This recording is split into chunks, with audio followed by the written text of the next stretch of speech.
नमस्कार, सुप्रभात। नरेंद्र एकेडमी के ऑनलाइन क्लासेस में आपका हार्दिक अभिनंदन। आज हम कक्षा 8 में वसंत पाठ्य पुस्तक में ध्वनि कविता का अध्ययन करने जा रहे हैं। ध्वनि का तात्पर्य आवाज़।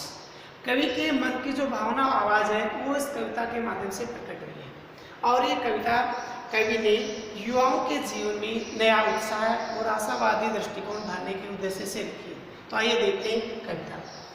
अभी न होगा मेरा अंत, अभी अभी ही तो आया है मेरे वन में मृदुल बसंत, अभी न होगा मेरा। कवि कह रहा है कि अभी इतना जल्दी उसके जीवन का अंत नहीं हो सकता है, क्योंकि अभी अभी तो उसके जीवन का युवा काल आरंभ हुआ है और अभी उसने कविता का निर्माण करना आरंभ किया है। तो ऐसे में उसके जीवन का इतना जल्दी अंत नहीं हो सकता है। मेरे वन में मृदुल बसंत, यहाँ वन का तात्पर्य है कवि का जीवन।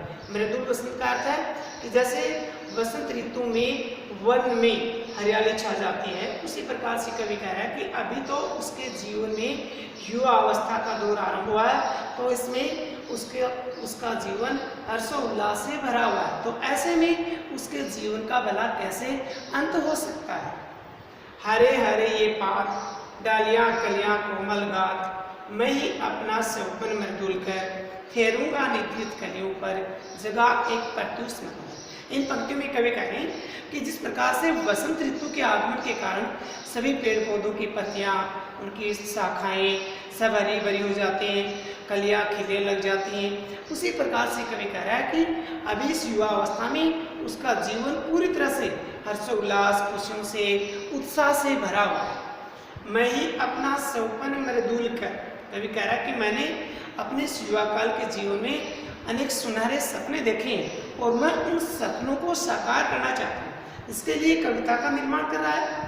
फेरूंगा निद्रित कलियों पर, यहाँ निद्रित कलियों का तात्पर्य है आलस्य में डूबे हुए युवा। तो कवि चाहता है कि मैं अपनी कविता के निर्माण के माध्यम से युवाओं को ऐसा संदेश दूं जिससे कि आलस्य में, निराशा में डूबे हुए युवा हैं, उनके जीवन में एक नया उत्साह का दौर आरंभ।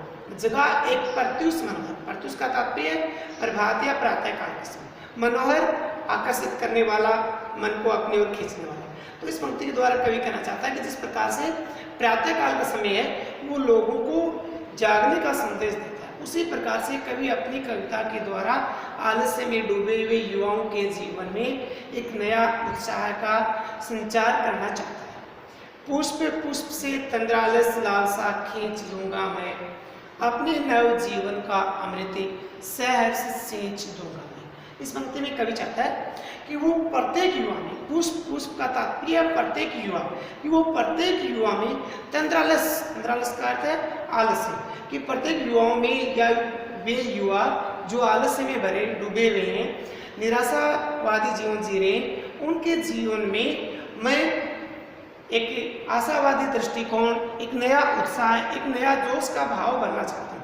तो कवि की लालसा, लालसा का अर्थ इच्छा, कवि की इच्छा ये है कि जो युवा आलस्य में डूबे उनके जीवन से वो आलस्य को दूर भगा सके, अपने नव जीवन का।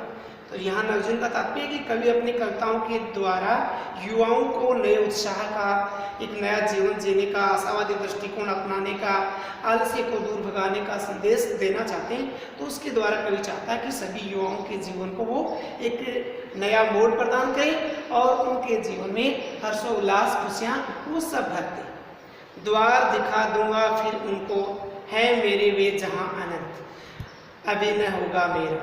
अंत में कवि चाहता है कि वो ऐसी कविता का निर्माण करना चाहता है कि उस कविता के द्वारा वो युवाओं को एक नया मार्ग निर्देशित करे, युवाओं को नई प्रेरणा दे, जिससे कि वो युवा अपना एक सुनहरा जीवन जी सके, वो निराशावादी दृष्टिकोण से उबर सके। तो इसके लिए कवि कह रहा है द्वार दिखा दूंगा फिर उनको, कि वे सभी युवा जो मेरे परिचित हैं या जो मेरी कविताओं को पढ़ेंगे, मैं चाहता हूं कि उन सभी युवाओं को एक नया मार्ग दिखाऊं जिससे कि वो निराशावादी दृष्टिकोण को छोड़ें, आलस्य को त्यागें और एक नए उत्साहवादी दृष्टिकोण को अपनाएं, उनके जीवन में एक नई स्फूर्ति, ताजगी वो से पैदा हो।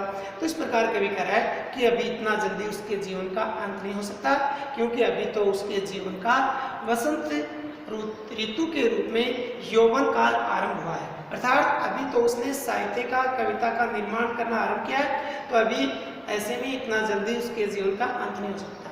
इस संपूर्ण कविता के द्वारा कवि ये चाहता है कि वो अपनी कविताओं के द्वारा युवाओं में, जो युवा पीढ़ी है उसके अंदर एक नया आशावादी दृष्टिकोण भरे, उनको जीवन में आलस्य को त्यागने की प्रेरणा दे सके, उनके जीवन में उत्साह, ताजगी, स्फूर्ति इत्यादि भाव भर सके। धन्यवाद।